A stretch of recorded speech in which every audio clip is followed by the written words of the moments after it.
Muy buenas tardes, bienvenidos, bienvenidas a una nueva tertulia de divulgación científica, de alta divulgación científica, organizada por la Asociación Española para el Avance de la Ciencia, y que hoy vamos a dedicar a un problema estructural en España, y que lamentablemente es de rabiosa actualidad en esta primavera de 2023, la sequía. Y lo vamos a hacer en esta ocasión desde una perspectiva especial, la perspectiva de la vida de las plantas. Para ello contamos con Carolina Moreno Castro, que es catedrática de periodismo y miembro del Instituto de Políticas de Bienestar Social en la Universidad de Valencia. Forma parte, entre otras muchas ocupaciones, del Consejo Asesor de FECIP, del Centro de Estudios sobre Ciencia, Comunicación y Sociedad de la Universidad Pompeu Fabra y de un larguísimo etcétera. Por su parte, Emilio Muñoz Ruiz es el presidente del Consejo Consultivo de la Asociación, AEAC, es doctor en farmacia por la Universidad Complutense de Madrid y, como yo creo que a estas alturas todo el mundo sabe, fue director general de Política Científica, director general de Investigación Científica y Técnica, vicepresidente y luego presidente del CSIC, etcétera, etcétera, etcétera. Carolina, Emilio, muchas gracias por vuestra presencia. Y empezamos directamente con Emilio. Emilio, este año, esta primavera, estamos experimentando una sequía terrible. Pero claro, nos gustaría preguntarnos, ¿es un hecho meramente coyuntural o debe marcarse en una sequía estructural en nuestra España? Bueno, España ha tenido siempre sequía porque la prueba es que se hicieron pantanos, incluso en la época del gobierno de Franco, por esa misma razón. O sea, España siempre tiene problemas. Lo único que pasa es que yo, que soy un aficionado a la meteorología, creo que nunca ha habido sequía con esta intensidad, ni siquiera, además, rompiendo todos los refranes, que es la gran fuerza de la cultura española, porque no ha habido aguas mil en abril, mayo no ha marceado todo lo que debía, en fin, etcétera, etcétera. Es un problema profundamente estructural y, bueno, incluso sabéis, quizá vosotros no, que sois más jóvenes, que la solución muchas veces era efectuar rogativas. Pero eso ahora se hace más difícil y la prueba es que ni siquiera se está proponiendo. Entonces yo creo que estamos ante un profundo problema estructural, por descontado. Sí, con respecto a la pregunta, yo te voy a hablar más, o os voy a hablar más a todos desde el punto de vista de la percepción. Y yo estoy realmente preocupada desde hace tiempo y especialmente con este tema por la, digamos, politización absoluta en el debate y la polarización. Es decir, esto no es bueno para la sequía, que se polarice un debate de si, digamos, pertenecemos a unas siglas políticas, creemos en que sí hay sequía, y si no pertenecemos a esas siglas o pertenecemos a las contrarias, pensamos lo contrario. Yo creo que el debate debe ir como, digamos, se defiende profundamente en esta asociación por el avance de la ciencia, porque haya un interés por mejorar los problemas que como dice Emilio, me ha encantado que ha roto en esta primavera con todos los dichos habidos del calendario. Yo creo que los debates deben estar centrados en las propuestas científicas, que hemos tenido muchas veces oportunidad de hablarlas en muchos foros y se tienen que buscar, ¿no? Ante estas emergencias que están surgiendo, se tienen que buscar intervenciones que puedan mejorar la calidad de vida de las personas y la calidad de vida del planeta y la calidad de vida en general. Entonces, mi problema, digamos, desde el punto de vista de las ciencias sociales y de las políticas del bienestar social es la polarización excesiva en un tema como la sequía. O sea, me recuerda mucho, voy a introducir el elemento humorístico a Don't Look Up, ¿no? Es decir, creemos que viene un cometa o no, dependiendo de si digamos, estás siguiendo a un líder o a otro. Y esto pues no es razonable y hace además que la comunidad científica esté completamente perpleja ante esta situación. Sí, una de las cuestiones más importantes de esta tertulia, que yo creo que es la idea principal de Emilio al proponerla, es que sirviese de educación para la ciudadanía. Y parece razonable que en esta tertulia que vamos a dedicar a la sequía desde la perspectiva de las plantas, Emilio nos cuente, para empezar, qué es una planta y qué es lo que está sufriendo una planta en este caso, o las plantas en este caso, lo que llamamos, creo recordar, estrés por déficit hídrico, ¿no? Emilio, yo creo que los que nos vayan a ver están necesitando que nos lo expliques. Bueno, la planta, yo y las plantas quiero decir que es que son seres vivos. Son seres vivos como nosotros y además pues tienen muchas características que voy a tratar de resumir, pero expresarlas claramente. Las plantas las tenemos que considerar como grandes compañeros de nuestra vida. Ellas tienen unos mecanismos que nos recuerdan porque tienen unas raíces que les permiten tomar nutrientes y agua, es decir, también se alimentan, necesitan que ellas circulen y para eso está el líquido precioso que es la savia, que tiene que llegar a las hojas y entonces todo esto está absolutamente condicionado por la situación del agua.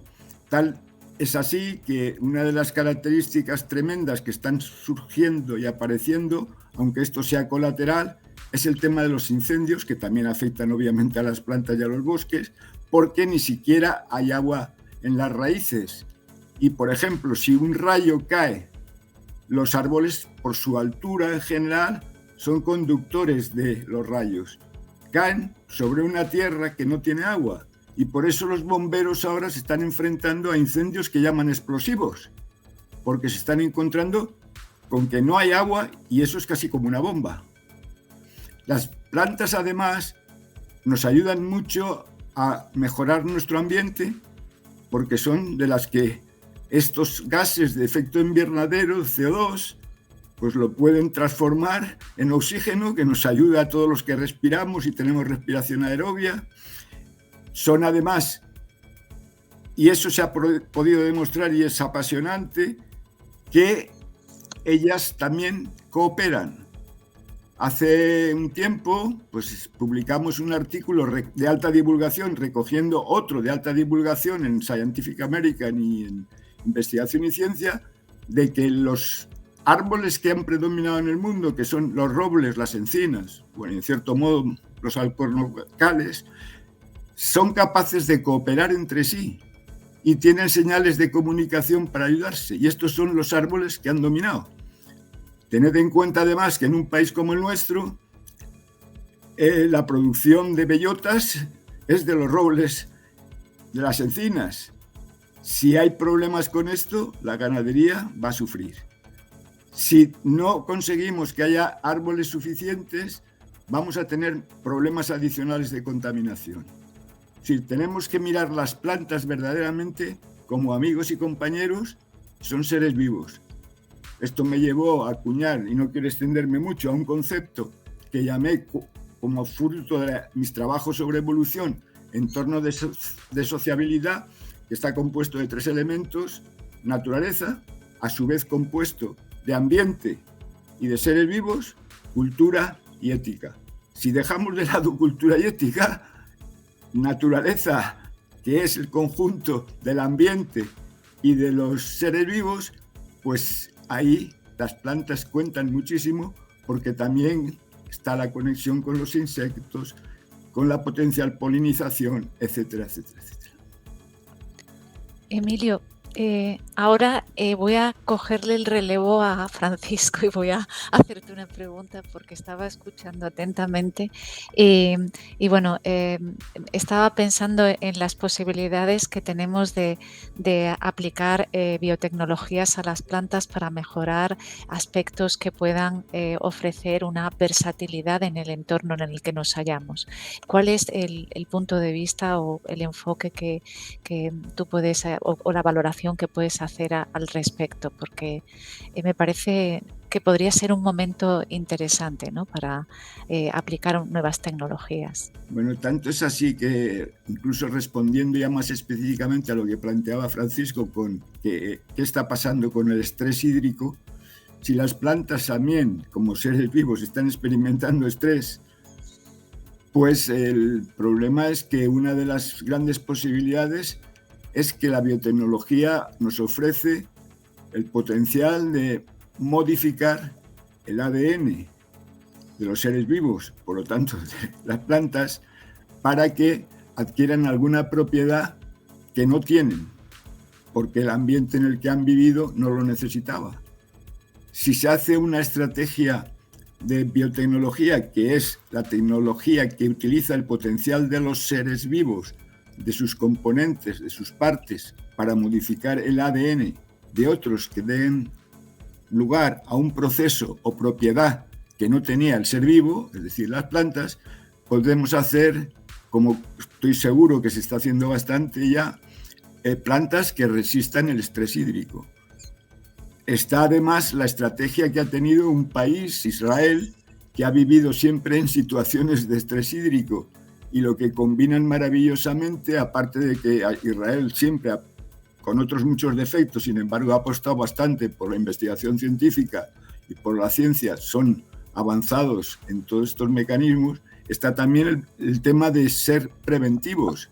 Como tal, seres vivos podemos intentar dotar, incluso si somos imaginativos con el uso de la biotecnología, de propiedades que permitan no solo, diría yo, resistir el estrés, sino incluso poder conseguir una adaptación que a lo mejor matice la posibilidad de que las plantas que obtenemos, que ya no se obtienen por la selección tradicional en la que se obtenían las plantas en la agricultura, que es la mejora de especies, pues seleccionando y tal, sino que puede ir de un modo mucho más dirigido propiedades que permitan que las plantas puedan modificar su vida, resistir mejor estas condiciones tan brutales de estrés hídrico.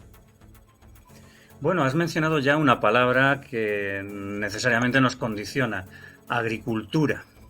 Claro, el estrés hídrico afecta a todas las plantas, pero muy especialmente se está manifestando, y enlazando también con lo que proponía también Carolina de modo de análisis, desde o contra o influenciado por la política. ¿Cómo afecta este estrés hídrico a la agricultura? ¿Cómo tenemos que enfrentarnos a este problema estructural como es la sequía, que además parece que es creciente desde la perspectiva de la agricultura? Bueno, para eso yo creo que hace falta mucho conocimiento científico, como siempre, y aunque sea como una invocación que puede sonar pues hasta un poco molesta para los agricultores, es que los agricultores tienen que darse cuenta que están tratando con seres vivos. En ese sentido es lo que yo creo que debería ser necesario, y por eso me gustaría que a lo mejor Carolina nos explicará algo, cómo ha sido el problema de la percepción social sobre la biotecnología, que de hecho Europa se ha columpiado en sentido negativo porque no apostó en los momentos en que la biotecnología se introducía hace una decena de años ya como prioridad política o más, para no producir esto pensando en que eso de la política agraria común era otra cosa. La política agraria común no nos ha ayudado mucho tampoco a estos problemas. Carolina, si quieres, para terminar esta primera conversación, el tema de la percepción, que es esencial, sí, y ya podemos comentar. Gracias, Emilio.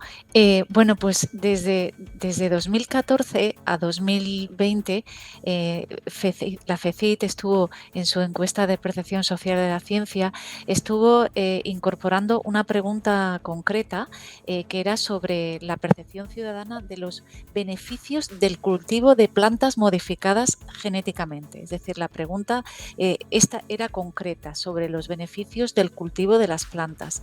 Y bueno, cogiendo la serie de cada 2 años, desde 2014 hasta 2020, con esa pregunta.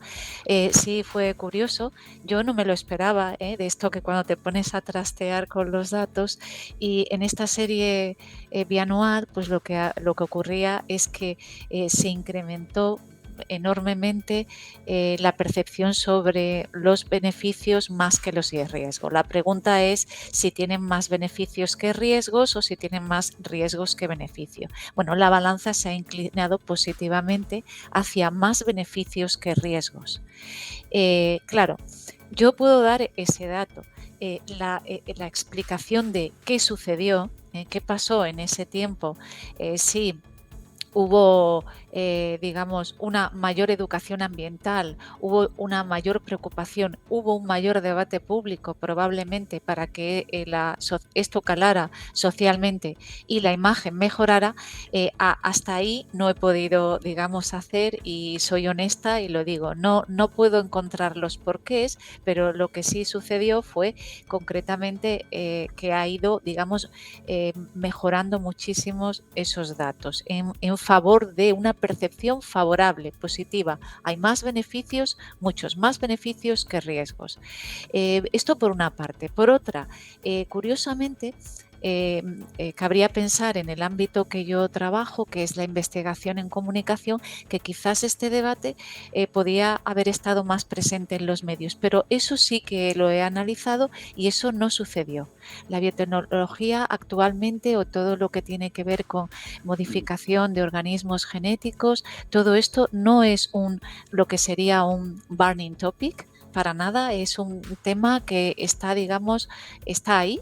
Y de hecho en el año 2020, concretamente el año de los premios Nobel de edición genética, pues ese año hubo exclusivamente en una base de datos de 1800 diarios, o sea, medios de comunicación diarios, que está accesible digitalmente, solamente hubo 25 noticias en todos los medios, digamos, durante todo el año 2020. 25 noticias, eso entre 1800 medios y en todo un año, imaginaros qué pocas noticias hay sobre esta temática. Pero lo pongo en valor porque sobre cambio climático, con el descriptor cambio climático, hubo casi 100.000.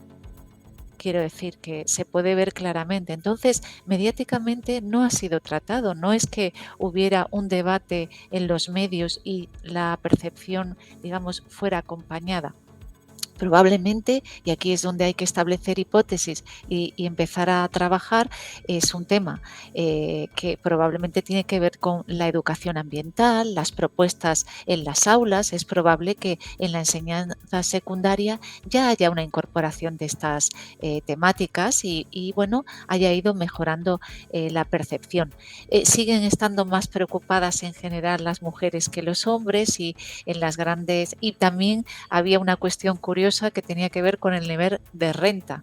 Las rentas más altas hablaban de más riesgos, y las rentas más moderadas de más beneficios, curiosamente, ¿no? Entonces, bueno, ha sido una pequeña aproximación que te permite tener unos indicadores, y que muchas veces pues estamos en una situación ahora concreta en la que hay una buena imagen, con lo cual se podría aprovechar. Eso me parece que es muy positivo cuando tú tienes, digamos, bueno, un conjunto que son, al fin y al cabo, son 8.000 personas las que estás encuestando. No es una muestra residual, es bastante representativa, y yo creo que es muy positivo que haya esa imagen, ¿no?